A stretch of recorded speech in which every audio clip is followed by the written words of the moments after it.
Donc voilà, bonjour, on va reprendre le tuto web documentaire. Donc la fin de la vidéo 2, eh bien il y avait un bug que j'ai trouvé assez rapidement, mais donc c'était plutôt embêtant, surtout pour un tuto. Donc on va reprendre à partir de là avec la solution. Donc pour rappel, c'est un tuto ici sur la possibilité de faire un web documentaire avec p5.js. On va essayer de faire quelque chose qui ressemble dans l'exemple Alma, qui est un web documentaire de Arte. Et Alma a des modules de documentaire, comme en voici un. Voilà, donc on arrive par exemple ici, on a du texte qui apparaît, et quand je joue avec les flèches de mon clavier, donc ici flèche de droite, eh bien, j'ai l'image qui apparaît en grand. Quand je reclique avec la flèche, j'ai un texte qui apparaît avec une information.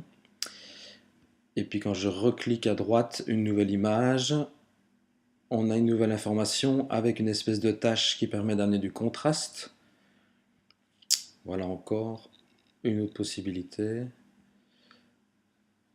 Voilà, c'est un peu l'idée. On a une image en plein écran qui va être parlante, qui va être intéressante. Et quand je reclique sur un élément, bien, on a une tâche qui vient masquer plus ou moins l'image, mais surtout permettre à un texte contrasté d'être vu et lu dans le contexte. Voilà. Ici, avec même un peu de data visualisation. Donc voilà l'idée pour aujourd'hui. Alors, pour ça, je vais tout de même vous remontrer comment on redémarre MAMP. Donc MAMP, vous l'avez téléchargé et il suffit de le lancer comme ceci. Donc en général, on voit que ça tourne, c'est-à-dire qu'il démarre les serveurs automatiquement. On voit serveur Apache et serveur MySQL, il faudrait que ce soit coché pour bien faire. Il ne le fait pas. Ouais, si, ça tourne un peu. Voilà, une fois qu'il ouvre la page MAMP, c'est que c'est bon. Je vais quand même vérifier pour vous montrer. On voit bien ici que les deux serveurs sont bien cochés. Ça, c'est la page Web Start, ici. Et donc, on peut retourner dans le dossier P5, WebDocu à jeter. Voilà. Donc, il va charger. On entend le son. On entend le son d'ambiance, je le coupe pour le moment. Et donc, ici, le problème, c'est que quand je cliquais sur la touche, il ne se passait rien du tout. Le problème venait tout simplement de la fonction keepRest qui en fait présente un P majuscule. Voilà, je corrige, j'enregistre, je retourne sur Chrome, je rafraîchis. Il faut le temps qu'il recharge parce qu'il y a à chaque fois le son. Et maintenant, quand je clique avec la touche droite de mon clavier, ou en fait n'importe quelle touche du clavier, j'ai bien une image qui apparaît. Voilà. Je ne clique pas, il ne se passe rien. Je clique, il se passe. D'accord. Ça, c'est vraiment la fonction keepRest. Ça veut dire que dès que une touche est cliquée, n'importe laquelle, alors on va créer une image qui va aller chercher dans le tableau photo. Le tableau photo, il est ici, il a été créé avant. Ce tableau photo, on va lui demander d'aller chercher l'image 0. Donc l'image 0, c'est la première image, avec un placement aléatoire en X entre 0 et 200, et un placement aléatoire en Y entre 0 et 200 aussi. La variable, pour rappel, une variable, on la déclare avant tout. On la déclare avant tout pour permettre à l'ordinateur de stocker. Il va stocker ici donc des variables de type photo, qui ont le nom photo. C'est un tableau. Dans ce tableau, grâce à la fonction preload, on va charger. L'entrée 0, c'est data 0.jpeg. L'entrée 1, 2, 3 jusqu'à 11. Voilà, toutes les images sont stockées. Après, il suffit de les appeler. Imaginons que maintenant j'appelle, plutôt que la 0, j'appellerai la 5. Voilà, j'enregistre. Je rafraîchis. J'appuie sur n'importe quelle touche et c'est une autre image qui apparaît. Elle est plus grande, celle-là d'ailleurs. Voilà. Alors, Qu'est-ce qu'on peut faire maintenant pour amener une image aléatoire quand j'appuie sur la touche?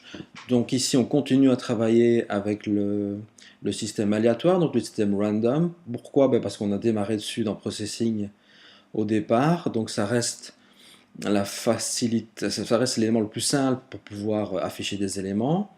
Évidemment, ils n'auront pas toujours de lien les uns avec les autres. Je ferai un tuto après pour pouvoir créer une linéarité, c'est-à-dire quelque chose qui se suit, où pour chaque image, on a un texte et une tâche associée bien précise. D'accord?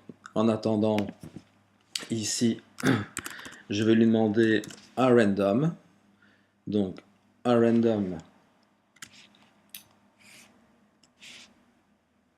en 0 et 5, mais il ne faut pas oublier de l'arrondir, parce que sinon, on n'aura pas un chiffre entier, mais on aura un chiffre avec une virgule.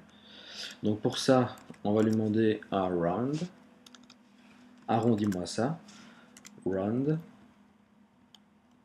Round random. Voilà. En 0 et 5. On va tester ça. Hop. Et on a bien ici un random en 0 et 5. Et c'est parfois les mêmes qui reviennent. Donc ici, ce que je suis en train de faire pour le moment, c'est que j'appuie sur les touches. Hein. Tac, tac, tac, tac, tac, tac, tac. Alors, étant donné que j'en ai combien, moi, ici j'ai donc 12 photos.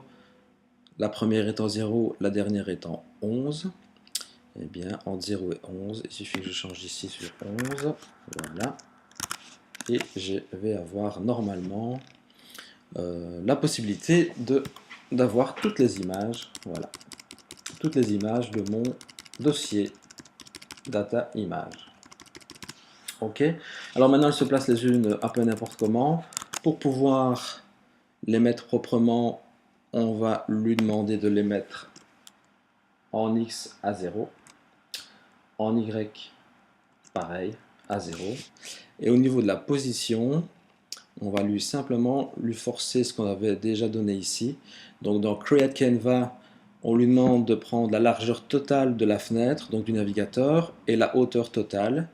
Et bien c'est pareil ici, on va tout simplement récupérer ces deux éléments-là pour que les images, au niveau de leur taille, couvrent un peu, c'est un peu comme le cover en background d'image en CSS. Donc Windows with et Windows 8. Donc ça, si je réanalyse les éléments, on a donc, dès que j'appuie sur une touche, tu balances une image que tu vas chercher dans le tableau photo, tu me prends un chiffre entre 0 et 11, tu me l'arrondis pour ne pas qu'il y ait de virgule, ce chiffre correspond à l'entrée du tableau, tu me le mets à 0, 0 en X et Y, et au niveau de la taille, tu prends toute la taille au niveau de la largeur et toute la taille de la fenêtre au niveau de la hauteur. Voilà. On va voir quelque chose d'un peu plus proche du web documentaire d'Arte. Voilà. Là, j'appuie sur les touches et j'ai bien mes éléments qui fonctionnent. Donc là, il faut veiller à avoir des images, des fois pas trop de mauvaise qualité, parce que sinon ça se voit. Moi, j'en ai une qui est un peu pourrie, voilà, c'est celle-là. En grand, on ne la passe pas. Ça, c'est mieux. Ça, c'est beaucoup mieux. Ça, c'est très bien. Voilà, voilà, voilà. OK. Donc ça, on a réglé le problème des images au niveau Keep Rest. Ce qu'on peut faire aussi, c'est ajouter un petit son. On peut ajouter un petit son pour avoir un son chaque fois qu'on appuie sur l'élément. Donc pour ça, au niveau du preload, on doit déclarer un autre son. Son clic par exemple. Sound click. Donc là, je vais aussi je vais aller charger load sound. Donc je vais reprendre l'adresse ici. Finalement, c'est plus simple. Data sound, voilà, point virgule. Et alors au niveau de mon dossier, htdoc, ajouter, je vais regarder dans les datas, dans les sons, et c'était le son BD. Voilà, BD, BD, BD, BD, BD.mp3. Donc, fonction preload, il va me charger. Je déclare une variable de type, enfin, qui porte le nom SonClick, ça c'est mon choix. Cette variable est égale à loadSon, donc charge-moi un son associé. Donc maintenant, chaque fois qu'on va appeler SonClick, il ira lire le MP3 qui a été prélu grâce à la fonction preload en cache. Donc ici, au niveau de la commande, il suffit de balancer ici l'autre variable, la click, et je fais un play. Donc, si on lit bien, à chaque fois qu'une touche est pressée, on balance une image aléatoire entre 0 et 11, et on joue un son click, qui en fait va lire bd.mp3. Voilà pour l'idée. Alors maintenant, je vais remettre l'élément, on remet un peu le son.